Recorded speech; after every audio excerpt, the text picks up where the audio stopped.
투자와 투기의 차이점을 잘 아시지요?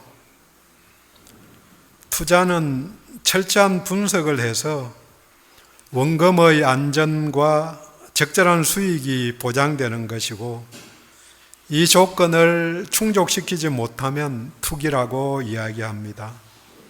그러니까 반드시 분석하는 과정이 필요하고, 또 안전하고 이익이 나는 모든 조건을 충족시켜야 투자라는 이야기입니다. 요즘 우리 은행 DLF가 뉴스의 화제입니다. 독일 국채 금리 연결 파생 결합 상품, 말이 되게 어렵습니다. 여기 투자한 사람들이 4개월 만에 100% 손실이 생겼다고.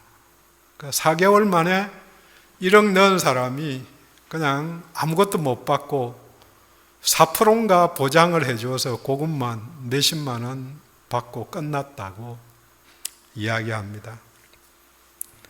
문제는 가입한 사람들에게 소개를 할 때에 4% 보장해준다 이랬는데, 통장에는 원금 보장 안 됨 이렇게 적혀 있는데, 그 위에다가 글씨로 네임펜으로 4% 이렇게 써져 있더라고요.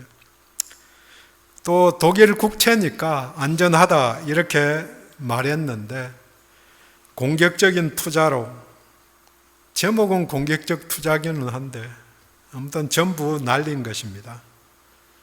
누구나 가진 것을 잘 투자해서 큰 수익을 올리고 싶어 합니다.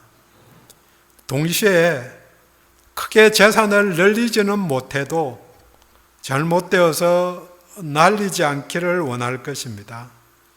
안전이 우선이고 그 다음에 수익입니다. 2주 전에 누가복음 14장 설교에서 제자의 길은 대가를 지불해야 하는데 제자됨이 투자 가치가 있는지 헤아려 봐야 함을 나누었습니다.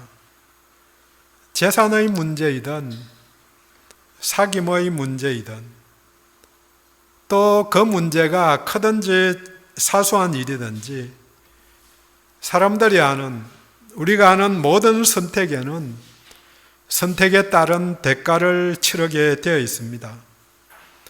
한편으로는 적극적으로 지출을 해서 생기는 거고, 돈을 지출하든 시간을 지출하든 지불을 하는 거죠.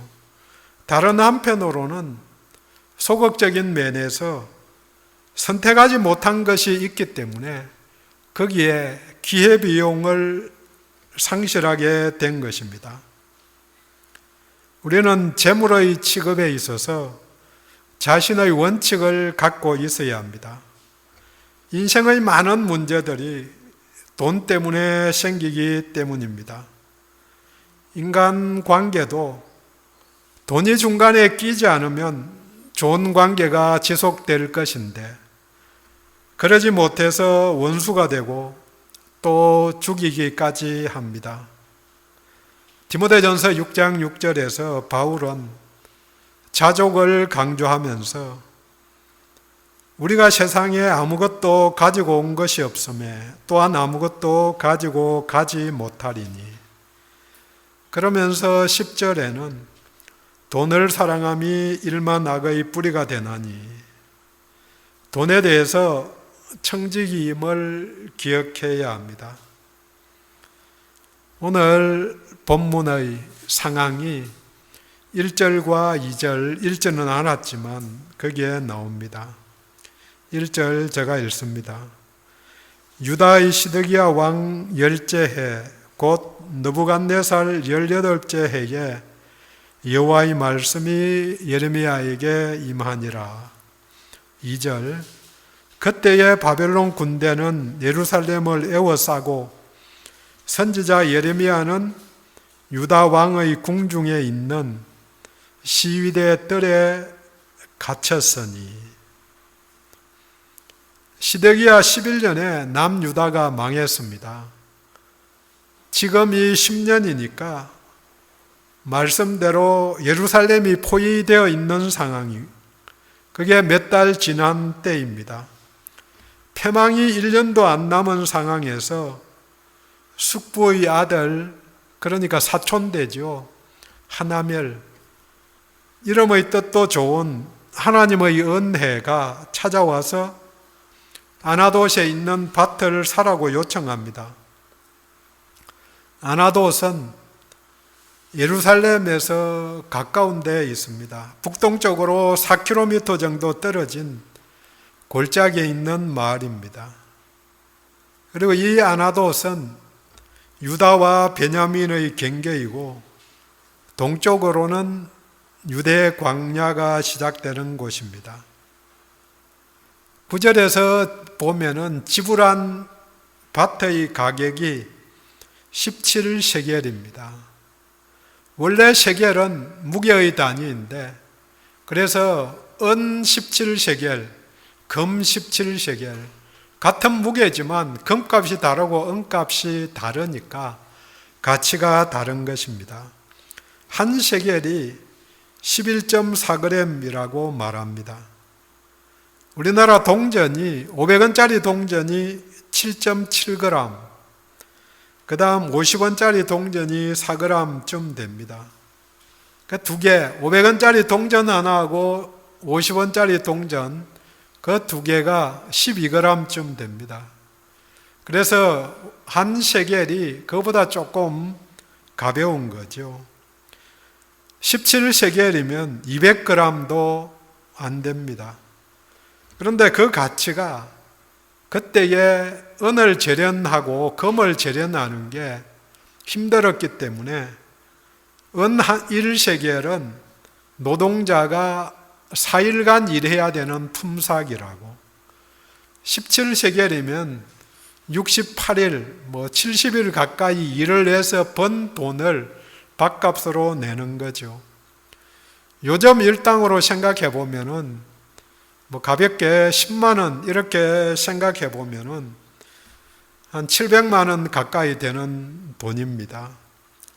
전쟁 중의 상황에 나라가, 도시가 예루살렘이 포위되어 있는 그 상황에 식료품 값이면 몰라도 700만 원씩이나 지출해서 밭을 사라고 말하는 사람, 그 사촌이 좀 이상하다 이런 생각이 안 드셔요? 지금 포위되어 있고 위기에 있는데 나라가 제사장 가문에 상식도 있고 율법도 잘 아는 사람인데 거기에다가 예레미야가 자유롭게 다니는 사람도 아니고 시대떨이 감옥인데 거기서 꼼짝 못하고 갇혀 있는데, 물론 사람들이 찾아오고 만나고 그러기는 하지만 그렇게 된 상황에 요청을 한 이야기죠. 우리를 상황에 비추어 보면 임진왜란 선조 때에 일본이 현재의 서울인 한성을 포위하고 있는데 예레미야가 잡힌 그 시대들에 갇혀 있는 죄목이 바벨론하고 내통했다는 죄거든요. 일본에 동조했다고 한성의 감옥에 갇혀 있는 상황, 거기에 사대문 밖에 북동쪽의 해화문이 있는데 그 밖에 동네가 성북동이라고 이야기합니다. 그 동네 사는 밭을 사라. 혹시 우리 중에 그 상황에 밭을 살 사람이 있을까? 저는 안 살 것 같아요.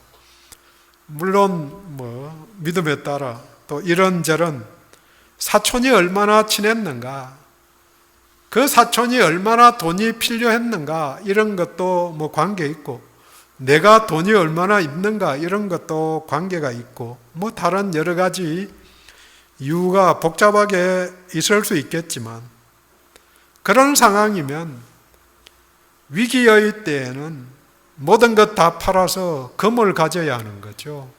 그래야 어디를 가든지 마음껏 쓸 수 있는데, 다른 것들은 그 화폐 자체가 못 쓸 수도 있거든요.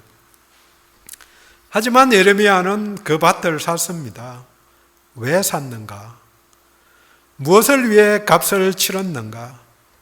본문을 통해서 예레미야가 밭을 산 이유가 바로 투자의 원리입니다. 하나님 안에서 예레미야가 왜 밭을 샀는가? 결국은 우리도 똑같이 어떤 상황 속에서 어떤 원리로 투자해야 하는가, 이걸 볼 수 있는 거죠. 이 원리가 어려운 시절을 이기는 길이 되고 또 신앙의 시금석이 됩니다.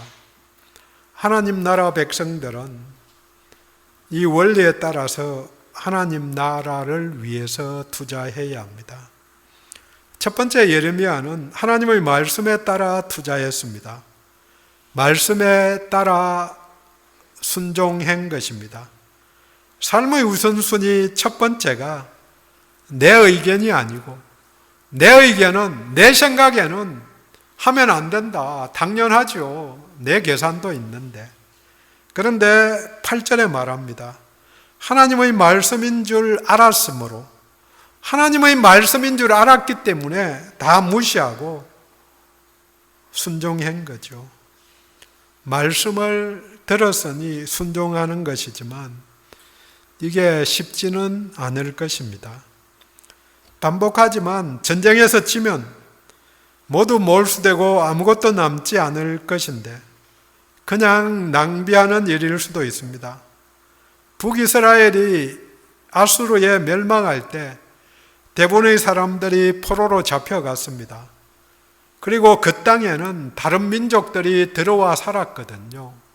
그런 상황에서 지나고 나면 네 것 내 것, 이게 구별이 되겠어요?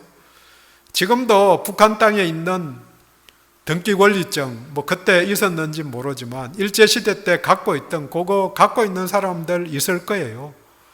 통일이 되면 그거 내 거니까 내놓아라.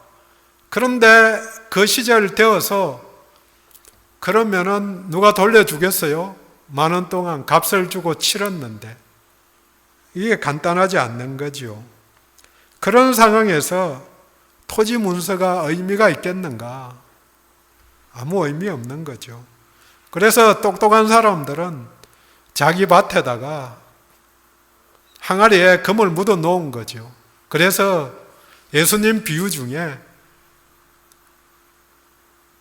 밭을 사서 팠는데 거기에 돈 항아리가 나온 거죠.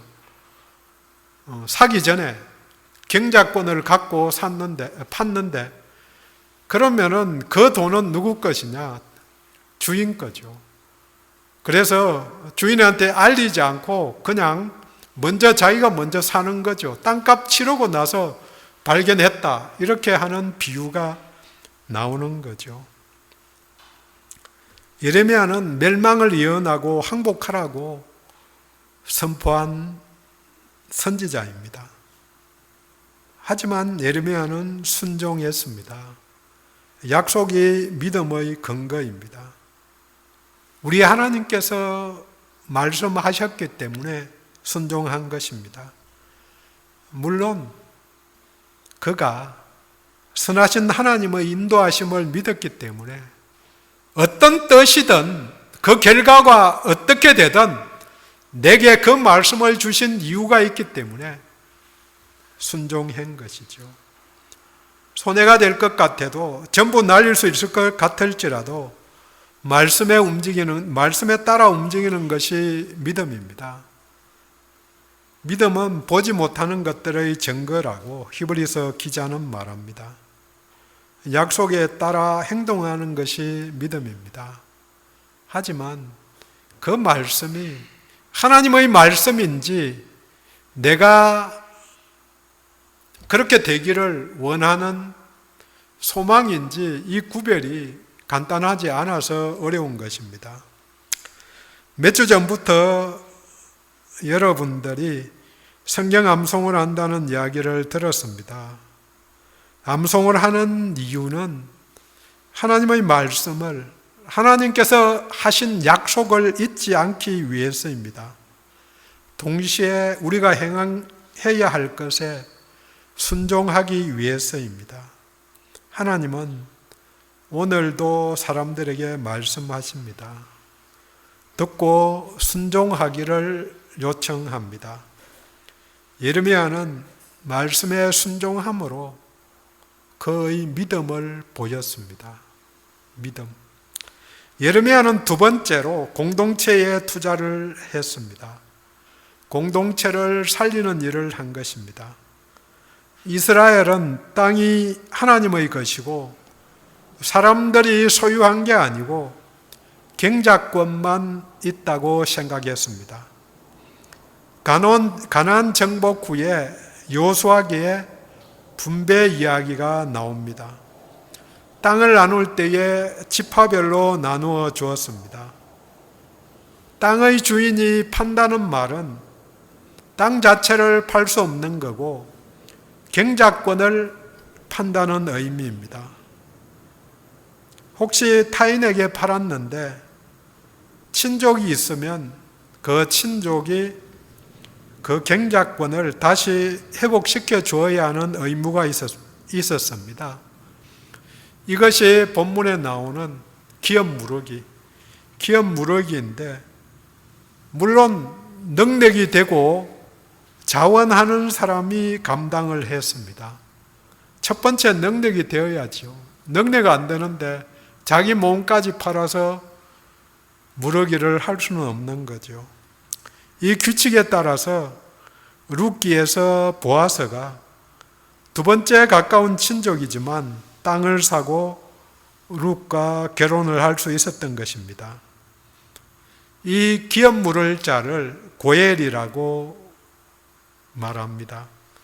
이 구속자를 통해서 생명이 보존되고 재산이 보존되고 또 이 생명과 연관해서 피의 보복도 가능한, 억울하게 죽임을 당한 친척이 있으면 반드시 땅이 그 피의 소리를 듣고 울부짖었기 때문에 그 사람의 생명을 친족이 죽여줘야 되는, 그러니까 피의 값을 보복해 줘야 하는 그런 제도가 고엘 정신 안에 들어 있습니다. 이 정신에 의해서 나오미와 룻의 가문에 고엘이 된 보아스를 통해서 다윗이 태어나고 또 그 후손으로 예수가 태어난 것입니다. 사촌의 고엘이 된 예레미야와 같이 예수님이 우리의 고엘 되십니다. 구속자, 죄의 종된 우리를 피의 값으로 우리를 죄에서 사서 구출해 주심으로 하나님의 후사를 입게 된 것입니다. 더 나아갑니다. 갈라디아서 3장 26절에 너희가 다 믿음으로 말미암아 그리스도 예수 안에서 하나님의 아들이 되었으니, 모든 그리스도인들은 예수 안에서 형제와 자매가 된 것입니다. 이 새로운 공동체는 그 안에서 서로 친족이 된 것입니다. 그래서 서로가 고엘이 되어 주어야 합니다. 서로를 돌보지 못하면 가족이 아닙니다. 토지에 대한 또 다른 이야기가 있습니다. 아합 왕이 나봇의 포도원을 사려고 했을 때 나봇이 조상으로부터 받은 기업이어서 팔지 않으려고 했을 때에 이세벨이 음모를 꾸며서 죽게 만들었습니다. 모세의 율법을 300년 뒤에 보아스도 지켰고, 보아스의 300년 뒤에 나봇도 지켰고, 나봇의 300년 뒤에 예레미야도 지킨 것입니다. 사촌이 땅을 사라고 할 때가 전쟁 중이고 패망이 기정사실인데도 불구하고 대부분이 포로로 잡혀가서 그곳에서 죽을 것임에도 불구하고 그 땅을 구입한 것은 공동체 율법, 또 공동체에 속한 가족을 사랑하고 그 공동체를 유지하기 위해서입니다. 지난주에 길게 보자고 했을 때 하나님 나라를 위해서 죽음 이후를 생각하고 투자하라고 했는데 동시에 중요한 것이 신앙 공동체에 협의하는 공동체입니다. 서로들입니다. 서로를 위해서 협의할 때, 다른 말로 헌신할 때에 신앙 공동체가 유지됩니다. 고린도후서 12장 15절에 바울이 말합니다. 내가 너희 영혼을 위하여 크게 기뻐함은 재물을 허비하고 또 내 자신까지 허비하리니 내 목숨까지도 너희들을 위해서 허비한다. 세상 사람들이 보면 왜 저렇게 낭비할까? 그렇게 이야기하지만 난 헌신이라고 이야기한 거죠. 교회 공동체가 효율성이나 투자의 기본 원칙을 고려하는 것이 당연하지만 내부적 운영에서는 헌신하며 협의하는 것이 핵심입니다. 그래서 사도행전에서 바나바가 자발적으로 땅을 팔아서 공동체에 헌금한 것입니다. 신앙 공동체는 하나님이 지키시고 우리 하나님이 함께함을 고백하는 공동체입니다. 그래서 하나님을 의지하고 공동체의 중심으로 움직여야 합니다. 시편 91편 2절에 말합니다. 그는 나의 피난처이요 나의 요새요 내가 의뢰하는 하나님이라. 신앙 공동체는 하나님 나라 공동체이기에 이 하나님 안에서 공동체가 유지되고 공동체가 유지되면 언젠가는 승리할 수 있습니다. 예레미야는 공동체를 우선함으로 사랑을 보였습니다. 예레미야는 마지막으로 소망의 투자를 하였습니다. 소망을 산 것입니다. 15절에 말합니다.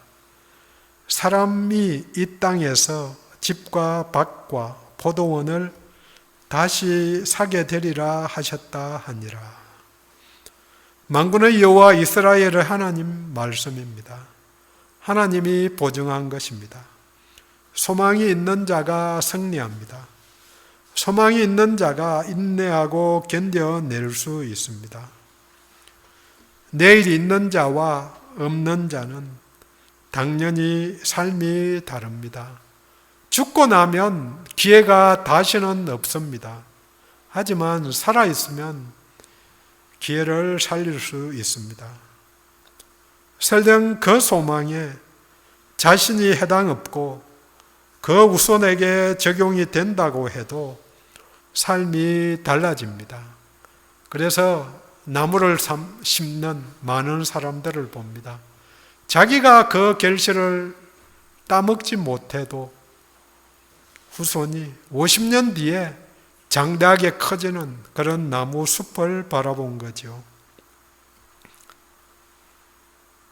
포로가 되었다가 다시 돌아오게 되지만 예레미야는 29장 10절에서 바벨론에서 70년이 차면 내가 너희를 이곳으로 돌아오게 하리라 하는 약속을 선포했습니다. 예레미야가 처음에 소명을 받을 때가 기원전 627년인데 그때가 20대 초반이고 본문의 예언을 들은 것은 40년 뒤니까 60대 초반일 거라 이렇게 예측을 합니다. 거기에 다시 70년 뒤에 귀환하게 된다면 130살이 넘은 그런 상황이 되니까 자신에게 해당되지 않음을 알았을 것입니다. 하지만 후손 중에 누가 다시 사든지 누가 살게 되든지 이들을 위해 또 돌아올 것을 보증하기 위해 보여주기 위해서 밭을 산 것입니다. 우리나라도 우리 앞 세대가 미래의 소망에 투자를 하였기 때문에 이 나라가 이렇게 잘 살게 된 것입니다. 잘했다 못했다 말은 많지만 박정희 대통령이 경제를 살리는 데는 기여한 부분이 아주 크거든요. 그때에 경부고속도로가 만들어질 때에 들어누운 사람들이 다 반대했던 사람, 야당인 거죠.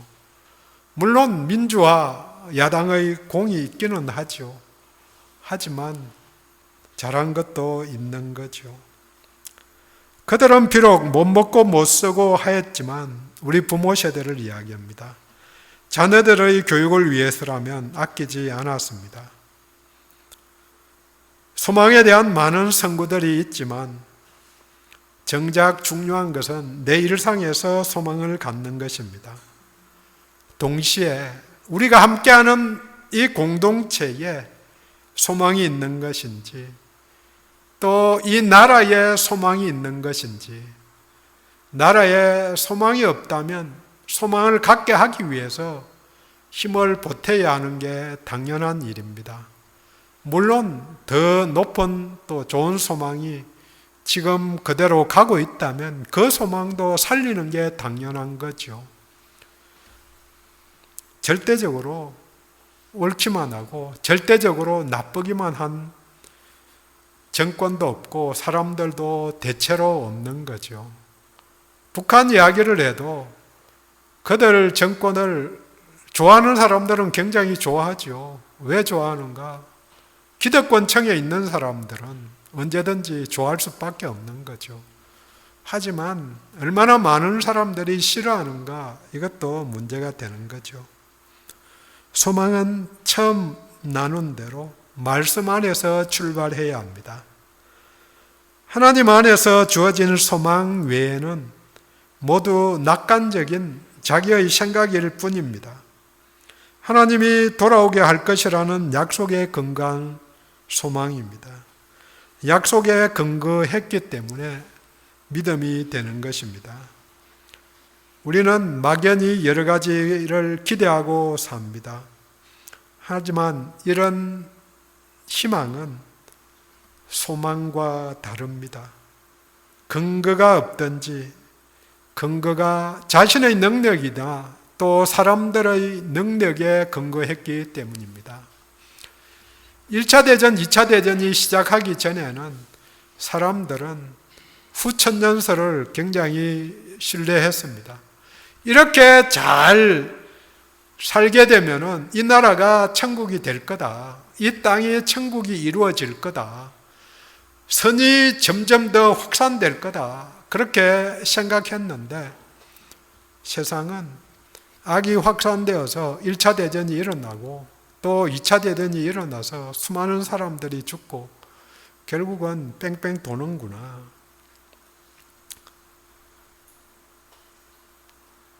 내 믿음이 중요한 게 아니죠. 하나님의 신실하심에 기대는 것, 하나님이 주신 소망에 의지하는 경우에만 성취됨을 압니다. 어느 철학자의 말과 같이 죽음에 이르게 하는 질병은 소망의 반대말이 절망입니다. 절망이 사람을 말라 죽게 만듭니다. 2차 대전 이후에 유대인들이 6월절에 부르는 노래 중에 아니 마밈이라는 곡이 있습니다. 아니 마밈, 히브리어로 나는 믿는다 하는 의미입니다. 아우슈비츠 수용소에서 불려지기 시작한 노래라고 말합니다. 가사가 나는 믿노라 나의 메시아가 나를 돕기 위해서 반드시 나를 찾아오리라는 사실을. 아멘입니다. 다음 가사입니다. 그런데 때때로 우리를 구원할 그 메시아는 너무 늦게 오신다. 매일 사람들이 죽어서 연기로 보낼 때마다 슬프게 마지막 가사를 불렀습니다. 하지만 한 외과 의사는 그 노래를 바꿔 불렀다고 이야기합니다. 앞은 같죠. 나는 믿노라. 나의 메시아가 나를 돕기 위해서 반드시 나를 찾아오리라는 사실을. 그런데 사람들은 너무 서두른다. 사람들은 너무 서둘러 믿음을 포기한다. 이 가사대로 그 사람은 삶을 준비하고 유리병을 갈아서 매일 면도를 하고 얼굴빛을 좋게 하는데 노력을 했다고 합니다. 왜냐? 독일 군인들이 매일 몇 명씩 처형을 할 때에 초췌한 사람, 삶의 의지가 없어서 가라앉은 어두운 사람들만 골라가서 죽였기 때문에 얼굴 받고 화난 사람들은 살려주었다는 거죠. 같은 경험을 한 정신과 의사인 빅터 프랭클은 이 소망을 삶의 의지, 인생의 의지라고 바꾸어서 그의 책 죽음의 수용소에서 말합니다. 약속에 근거한 소망이 있기 때문에 예레미야도 투자를 한 것입니다. 정리합니다. 우리는 투자를 할 때, 그리고 선택을 할 때 무엇을 근거해서 해야 하나? 예레미야는 말씀에 근거해서 고열된 공동체를 생각해서 마지막으로 소망이 있기 때문에 투자를 했습니다. 말씀을 믿음으로 공동체를 사랑함으로 회복됨의 소망을 갖고 투자를 했습니다. 믿음, 소망, 사랑이 시금석이 되고 또 말씀, 공동체, 소망이 기준이 되었습니다. 무엇을 하든 이 원리를 다시 떠올리고 지혜로운 선택을 할 수 있기를 원합니다. 기도합니다.